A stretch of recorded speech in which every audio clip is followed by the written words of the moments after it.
Stendhal, Le Rouge et le Noir, Chronique du XIXe siècle, 19, livre 1er, chapitre 18. Un roi à Verrières.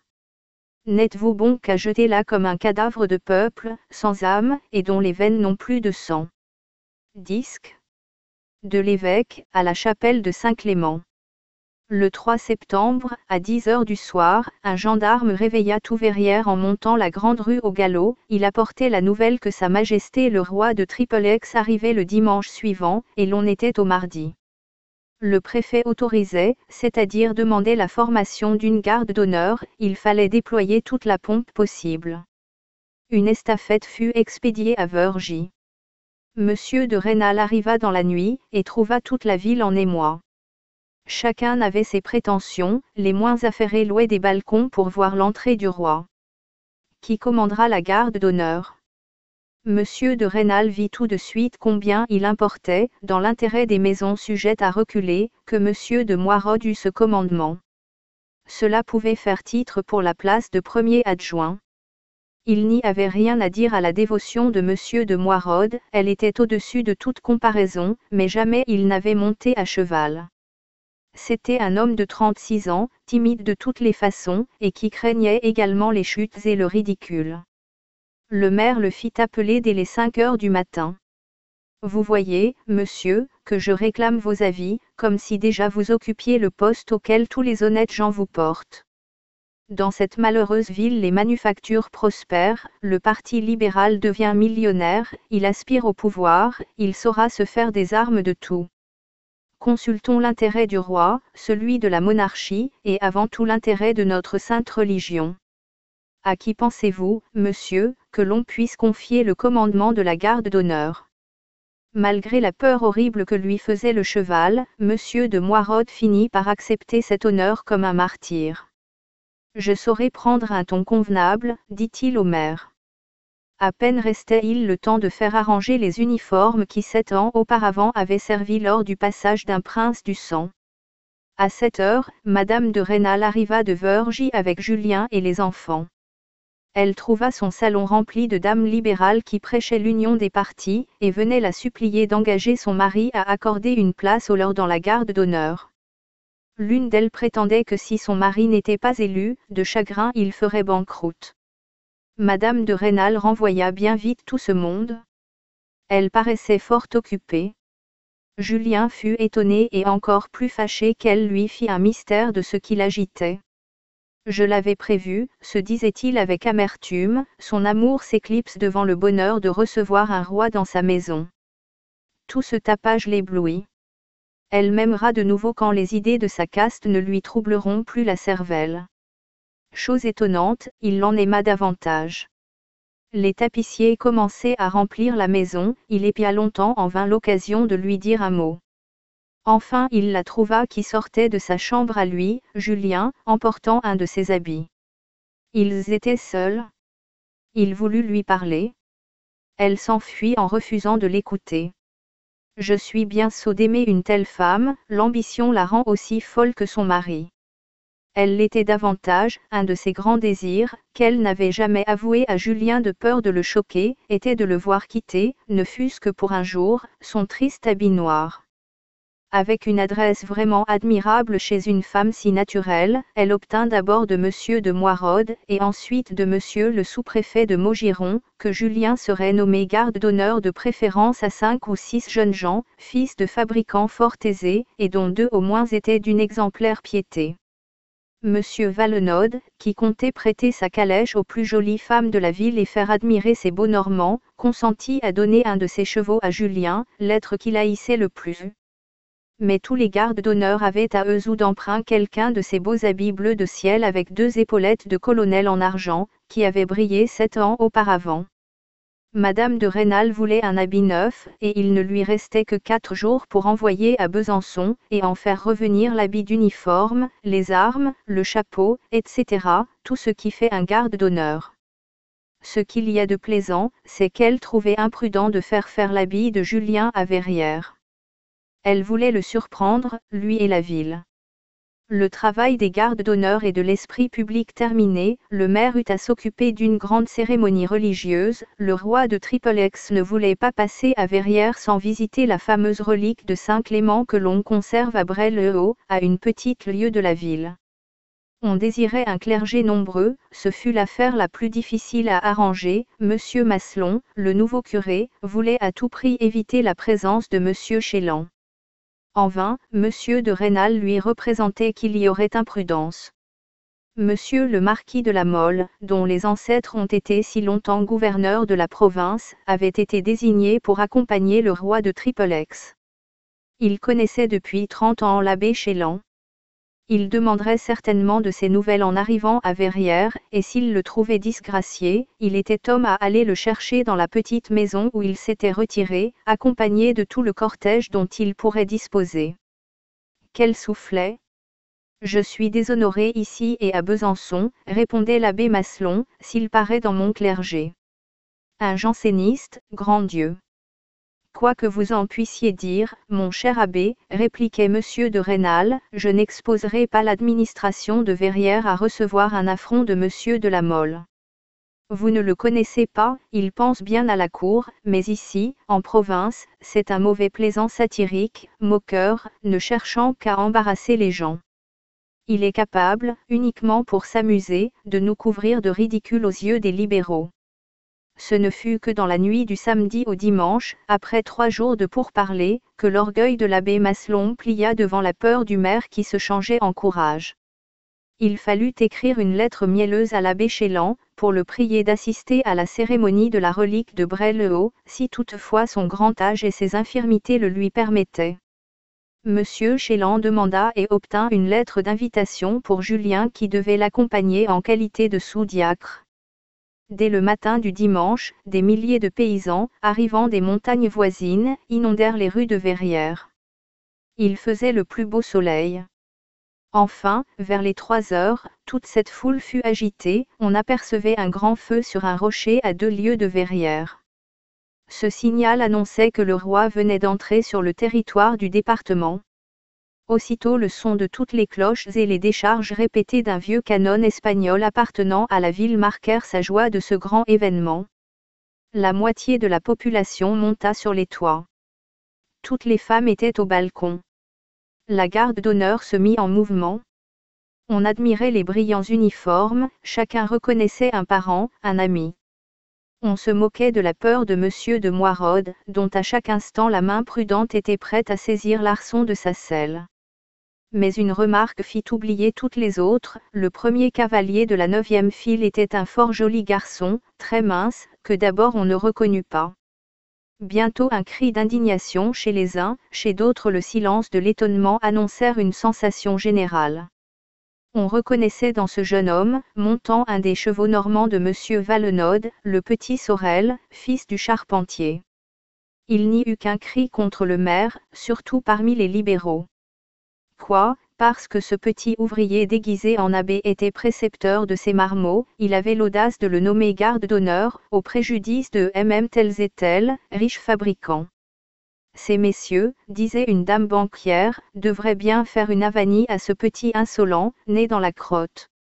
Il est sournois et porte un sabre, répondait le voisin, il serait assez traître pour leur couper la figure. Les propos de la société noble étaient plus dangereux. Les dames se demandaient si c'était du maire tout seul que provenait cette haute inconvenance. En général, on rendait justice à son mépris pour le défaut de naissance. Pendant qu'il était l'occasion de tant de propos, Julien était le plus heureux des hommes. Naturellement hardi, il se tenait mieux à cheval que la plupart des jeunes gens de cette ville de montagne. Il voyait dans les yeux des femmes qu'il était question de lui. Ses épaulettes étaient plus brillantes, parce qu'elles étaient neuves. Son cheval se cabrait à chaque instant, il était au comble de la joie. Son bonheur n'eut plus de bornes, lorsque, passant près du vieux rempart, le bruit de la petite pièce de canon fit sauter son cheval hors du rang. Par un grand hasard, il ne tomba pas, de ce moment il se sentit un héros. Il était officier d'ordonnance de Napoléon et chargeait une batterie. Une personne était plus heureuse que lui. D'abord elle l'avait vu passer d'une des croisées de l'hôtel de ville, montant ensuite en calèche et faisant rapidement un grand détour, elle arriva à temps pour frémir quand son cheval l'emporta hors du rang. Enfin, sa calèche sortant au grand galop, par une autre porte de la ville, elle parvint à rejoindre la route par où le roi devait passer, et put suivre la garde d'honneur à 20 pas de distance, au milieu d'une noble poussière. 10 000 paysans crièrent « Vive le roi !» quand le maire eut l'honneur de rereigner sa majesté. Une heure après, lorsque, tous les discours écoutés, le roi allait entrer dans la ville, la petite pièce de canon se remit à tirer à coups précipités. Mais un accident s'ensuivit, non pour les canonniers qui avaient fait leur preuve à Leipzig et à Montmirail, mais pour le futur premier adjoint, Monsieur de Moirod. Son cheval le déposa mollement dans l'unique bourbier qui fut sur la grande route, ce qui fit esclandre, parce qu'il fallut le tirer de là pour que la voiture du roi pût passer. Sa Majesté descendit à la belle église neuve qui ce jour-là était parée de tous ses rideaux cramoisis. Le roi devait dîner, et aussitôt après remonter en voiture pour aller vénérer la célèbre relique de Saint Clément. À peine le roi fut-il à l'église, que Julien galopa vers la maison de Monsieur de Rênal. Là, il quitta en soupirant son bel habit bleu de ciel, son sabre, ses épaulettes, pour reprendre le petit habit noir râpé. Il remonta à cheval, et en quelques instants fut à Bray-le-Haut qui occupe le sommet d'une fort belle colline. L'enthousiasme multiplie ses paysans, pensa Julien. On ne peut se remuer à Verrières, et en voici plus de 10 000 autour de cette antique abbaye. À moitié ruinée par le vandalisme révolutionnaire, elle avait été magnifiquement rétablie depuis la Restauration, et l'on commençait à parler de miracle. Julien rejoignit l'abbé Chélan qui le gronda fort, et lui remit une soutane et un surplis.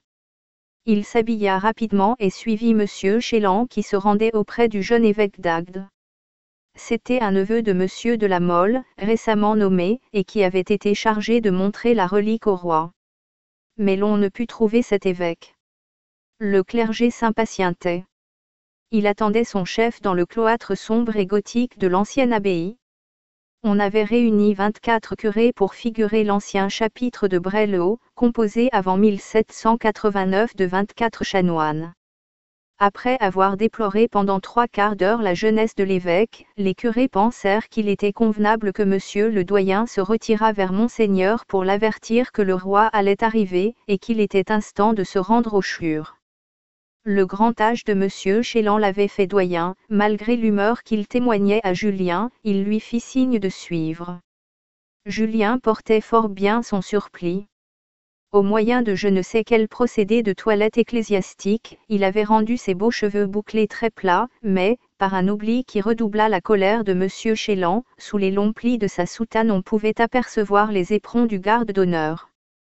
Arrivés à l'appartement de l'évêque, de grands laquais bien chamarrés daignèrent à peine répondre au vieux curé que Monseigneur n'était pas visible. On se moqua de lui quand il voulut expliquer qu'en sa qualité de doyen du chapitre noble de Bray-le-Haut, il avait le privilège d'être admis en tout temps auprès de l'évêque officiant. L'humeur hautaine de Julien fut choquée de l'insolence des laquais. Il se mit à parcourir les dortoirs de l'antique abbaye, secouant toutes les portes qu'il rencontrait. Une fort petite céda à ses efforts, et il se trouva dans une cellule au milieu des valets de chambre de Monseigneur, en habit noir et la chaîne au cou. À son air pressé ces messieurs le crurent mandé par l'évêque et le laissèrent passer. Il fit quelques pas et se trouva dans une immense salle gothique extrêmement sombre, et toute lambrissée de chêne noir, à l'exception d'une seule, les fenêtres en ogive avaient été murées avec des briques. La grossièreté de cette maçonnerie n'était déguisée par rien et faisait un triste contraste avec l'antique magnificence de la boiserie. Les deux grands côtés de cette salle célèbre parmi les antiquaires bourguignons, et que le duc Charles le Téméraire avait fait bâtir vers 1470 en expiation de quelques péchés, étaient garnis de stalles de bois richement sculptés. On y voyait, figurés en bois de différentes couleurs, tous les mystères de l'Apocalypse. Cette magnificence mélancolique, dégradée par la vue des briques nues et du plâtre encore tout blanc, toucha Julien. Il s'arrêta en silence. À l'autre extrémité de la salle, près de l'unique fenêtre par laquelle le jour pénétrait, il vit un miroir mobile en acajou. Un jeune homme, en robe violette et en surplis de dentelle, mais la tête nue, était arrêté à 3 pas de la glace. Ce meuble semblait étrange en un tel lieu, et, sans doute, y avait été apporté de la ville. Julien trouva que le jeune homme avait l'air irrité, de la main droite il donnait gravement des bénédictions du côté du miroir. Que peut signifier ceci, pensa-t-il. Est-ce une cérémonie préparatoire qu'accomplit ce jeune prêtre? C'est peut-être le secrétaire de l'évêque, il sera insolent comme les laquais, ma foi, n'importe, essayons. Il avança et parcourut assez lentement la longueur de la salle, toujours la vue fixée vers l'unique fenêtre et regardant ce jeune homme qui continuait à donner des bénédictions exécutées lentement mais en nombre infini, et sans se reposer un instant. À mesure qu'il approchait, il distinguait mieux son air fâché. La richesse du surplis garni de dentelle arrêta involontairement Julien à quelques pas du magnifique miroir. Il est de mon devoir de parler, se dit-il enfin, mais la beauté de la salle l'avait ému, et il était froissé d'avance des mots durs qu'on allait lui adresser. Le jeune homme le vit dans la psyché, se retourna, et quittant subitement l'air fâché, lui dit du ton le plus doux. Eh bien, monsieur, est-elle enfin arrangée? Julien resta stupéfait. Comme ce jeune homme se tournait vers lui, Julien vit la croix pectorale sur sa poitrine, c'était l'évêque d'Agde. Si jeune, pensa Julien, tout au plus 6 ou 8 ans de plus que moi. Et il eut honte de ses éperons. Monseigneur, répondit-il timidement, je suis envoyé par le doyen du chapitre, monsieur Chélan. Ah! Il m'est fort recommandé, dit l'évêque d'un ton poli qui redoubla l'enchantement de Julien. Mais je vous demande pardon, monsieur, je vous prenais pour la personne qui doit me rapporter ma mitre. On l'a mal emballée à Paris, la toile d'argent est horriblement gâtée dans le haut. Cela fera le plus vilain effet, ajouta le jeune évêque d'un air triste, et encore on me fait attendre. Monseigneur, je vais chercher la mitre, si votre grandeur le permet. Les beaux yeux de Julien firent leur effet. Allez, monsieur, répondit l'évêque avec une politesse charmante, il me la faut sur le champ. Je suis désolé de faire attendre messieurs du chapitre. Quand Julien fut arrivé au milieu de la salle, il se retourna vers l'évêque et le vit qui s'était remis à donner des bénédictions. Qu'est-ce que cela peut être? Se demanda Julien, sans doute c'est une préparation ecclésiastique nécessaire à la cérémonie qui va avoir lieu. Comme il arrivait dans la cellule où se tenaient les valets de chambre, il vit la mitre entre leurs mains. Ces messieurs, cédant malgré eux au regard impérieux de Julien, lui remirent la mitre de Monseigneur. Il se sentit fier de la porter, en traversant la salle, il marchait lentement, il la tenait avec respect. Il trouva l'évêque assis devant la glace, mais, de temps à autre, sa main droite, quoique fatiguée, donnait encore la bénédiction. Julien l'aida à placer sa mitre. L'évêque secoua la tête. Ah! Elle tiendra, dit-il à Julien d'un air content. Voulez-vous vous éloigner un peu? Alors l'évêque alla fort vite au milieu de la pièce, puis se rapprochant du miroir à pas lents, il reprit l'air fâché, et donnait gravement des bénédictions. Julien était immobile d'étonnement, il était tenté de comprendre, mais n'osait pas. L'évêque s'arrêta, et le regardant avec un air qui perdait rapidement de sa gravité. Que dites-vous de ma mitre, monsieur, va-t-elle bien? Fort bien, monseigneur. Elle n'est pas trop en arrière. Cela aurait l'air un peu niais, mais il ne faut pas non plus la porter baissée sur les yeux comme un shako d'officier. Elle me semble aller fort bien. Le roi de Triplex est accoutumé à un clergé vénérable et sans doute fort grave. Je ne voudrais pas, à cause de mon âge surtout, avoir l'air trop léger. Et l'évêque se mit de nouveau à marcher en donnant des bénédictions. C'est clair, dit Julien, osant enfin comprendre, il s'exerce à donner la bénédiction. Après quelques instants. Je suis prêt, dit l'évêque. Allez, monsieur, avertir monsieur le doyen et messieurs du chapitre. Bientôt monsieur Chélan, suivi des 2 curés les plus âgés, entra par une fort grande porte magnifiquement sculptée, et que Julien n'avait pas aperçue. Mais cette fois il resta à son rang, le dernier de tous, et ne put voir l'évêque que par-dessus les épaules des ecclésiastiques qui se pressaient en foule à cette porte. L'évêque traversait lentement la salle. Lorsqu'il fut arrivé sur le seuil, les curés se formèrent en procession. Après un petit moment de désordre, la procession commença à marcher en entonnant un psaume. L'évêque s'avançait le dernier entre M. Chélan et un autre curé fort vieux. Julien se glissa tout à fait près de Monseigneur, comme attaché à l'abbé Chélan. On suivit les longs corridors de l'abbaye de Brélau. Malgré le soleil éclatant, ils étaient sombres et humides. On arriva enfin au portique du cloître. Julien était stupéfait d'admiration pour une si belle cérémonie. L'ambition réveillée par le jeune âge de l'évêque, la sensibilité et la politesse exquise de ce prélat se disputaient son cœur. Cette politesse était bien autre chose que celle de M. de Rênal, même dans ses bons jours. Plus on s'élève vers le premier rang de la société, se dit Julien, plus on trouve de ces manières charmantes.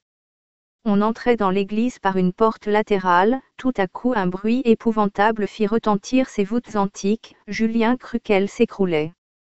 C'était encore la petite pièce de canon, traînée par 8 chevaux au galop. Elle venait d'arriver, et à peine arrivée, mise en batterie par les canonniers de Leipzig, elle tirait 5 coups par minute, comme si les Prussiens eussent été devant elle. Mais ce bruit admirable ne fit plus d'effet sur Julien. Il ne songeait plus à Napoléon et à la gloire militaire. Si jeune, pensa-il, être évêque d'Agde. Mais où est Agde? Et combien cela rapporte-t-il?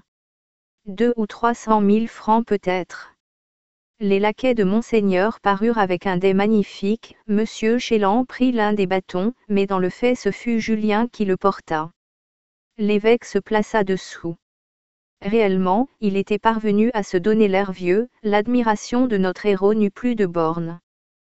Que ne fait-on pas avec de l'adresse, pensa-t-il. Le roi entra. Julien eut le bonheur de le voir de très près. L'évêque le harangua avec onction, et sans oublier une petite nuance de trouble fort poli pour sa majesté. Nous ne répéterons point la description des cérémonies de Bray-le-Haut. Pendant 15 jours elles ont rempli les colonnes de tous les journaux du département.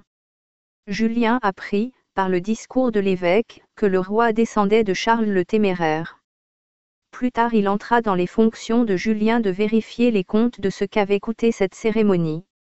Monsieur de la Mole, qui avait fait avoir un évêché à son neveu, avait voulu lui faire la galanterie de se charger de tous les frais. La seule cérémonie de Bray-le-Haut coûta 3 800 francs. Après le discours de l'évêque et la réponse du roi, Sa Majesté se plaça sous le dais. Ensuite elle s'agenouilla fort dévotement sur un coussin près de l'autel. Le chur était environné de stalles, et les stalles élevées de 2 marches sur le pavé. C'était sur la dernière de ces marches que Julien était assis aux pieds de M. Chélan, à peu près comme un caudataire près de son cardinal, à la chapelle Sixtine, à Rome. Il y eut un Te Deum, des flots d'encens, des décharges infinies de mousqueterie et d'artillerie. Les paysans étaient ivres de bonheur et de piété. Une telle journée défait l'ouvrage de 100 numéros des journaux jacobins. Julien était à 6 pas du roi, qui réellement priait avec abandon.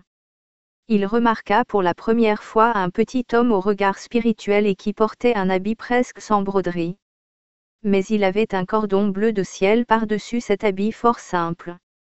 Il était plus près du roi que beaucoup d'autres seigneurs, dont les habits étaient tellement brodés d'or, que, suivant l'expression de Julien, on ne voyait pas le drap. Il apprit quelques moments après que c'était Monsieur de la Mole. Il lui trouva l'air hautain et même insolent. Ce marquis ne serait pas poli comme mon joli évêque, pensa-t-il. Ah! L'état ecclésiastique rend doux et sage. Mais le roi est venu pour vénérer la relique, et je ne vois point de relique. Où sera Saint Clément? Un petit clerc, son voisin, lui apprit que la vénérable relique était dans le haut de l'édifice dans une chapelle ardente. Qu'est-ce qu'une chapelle ardente? Se dit Julien. Mais il ne voulut pas demander l'explication de ce mot. Son attention redoubla. En cas de visite d'un prince souverain, l'étiquette veut que les chanoines n'accompagnent pas l'évêque. Mais en se mettant en marche pour la chapelle ardente, Monseigneur d'Agde appela l'abbé Chélan. Julien osa le suivre. Après avoir monté un long escalier, on parvint à une porte extrêmement petite, mais dont le chambranle gothique était doré avec magnificence. Cet ouvrage avait l'air fait de la veille. Devant la porte étaient réunies à genoux 24 jeunes filles, appartenant aux familles les plus distinguées de Verrières. Avant d'ouvrir la porte, l'évêque se mit à genoux au milieu de ces jeunes filles toutes jolies. Pendant qu'il priait à haute voix, elle semblait ne pouvoir assez admirer ses belles dentelles, sa bonne grâce, sa figure si jeune et si douce. Ce spectacle fit perdre à notre héros ce qui lui restait de raison. En cet instant, il se fut battu pour l'Inquisition, et de bonne foi. La porte s'ouvrit tout à coup. La petite chapelle parut comme embrasée de lumière. On apercevait sur l'autel plus de 1000 cierges divisés en 8 rangs séparés entre eux par des bouquets de fleurs. L'odeur suave de l'encens le plus pur sortait en tourbillon de la porte du sanctuaire. La chapelle dorée à neuf était fort petite, mais très élevée. Julien remarqua qu'il y avait sur l'autel des cierges qui avaient plus de 15 pieds de haut. Les jeunes filles ne purent retenir un cri d'admiration. On avait admis dans le petit vestibule de la chapelle que les 24 jeunes filles, les 2 curés et Julien. Bientôt le roi arriva, suivi du seul monsieur de la Mole et de son grand chambellan. Les gardes eux-mêmes restèrent en dehors, à genoux, et présentant les armes. Sa Majesté se précipita plutôt qu'elle ne se jeta sur le prie-Dieu. Ce fut alors seulement que Julien, collé contre la porte dorée, aperçut, par-dessous le bras nu d'une jeune fille, la charmante statue de Saint Clément. Il était caché sous l'autel, en costume de jeune soldat romain. Il avait au cou une large blessure d'où le sang semblait couler. L'artiste s'était surpassé, ses yeux mourants, mais pleins de grâce, étaient à demi fermés. Une moustache naissante ornait cette bouche charmante, qui à demi fermée avait encore l'air de prier.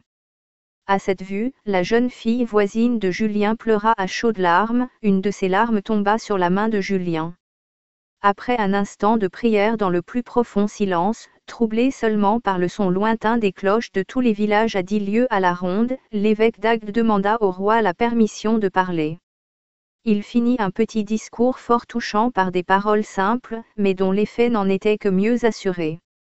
N'oubliez jamais, jeune chrétienne, que vous avez vu l'un des plus grands rois de la terre à genoux devant les serviteurs de ce Dieu tout-puissant et terrible. Ces serviteurs faibles, persécutés, assassinés sur la terre, comme vous le voyez par la blessure encore sanglante de Saint Clément, ils triomphent au ciel. N'est-ce pas, jeune chrétienne, vous vous souviendrez à jamais de ce jour. Vous détesterez l'impie. À jamais vous serez fidèle à ce Dieu si grand, si terrible, mais si bon. À ces mots, l'évêque se leva avec autorité. Vous me le promettez, dit-il, en avançant le bras d'un air inspiré. Nous le promettons, dirent les jeunes filles, en fondant en larmes. Je reçois votre promesse, au nom du Dieu terrible. Ajouta l'évêque d'une voix tonnante. Et la cérémonie fut terminée. Le roi lui-même pleurait. Ce ne fut que longtemps après que Julien eut assez de sang et effroi pour demander où étaient les os du saint envoyés de Rome à Philippe le Bon, duc de Bourgogne. On lui apprit qu'il était caché dans la charmante figure de cire. Sa Majesté daigna permettre aux demoiselles qui l'avaient accompagné dans la chapelle de porter un ruban rouge sur lequel étaient brodés ces mots, haine à l'impie, adoration perpétuelle. Monsieur de la Mole fit distribuer aux paysans 10 000 bouteilles de vin. Le soir, à Verrières, les libéraux trouvèrent une raison pour illuminer 100 fois mieux que les royalistes. Avant de partir, le roi fit une visite à Monsieur de Moirod.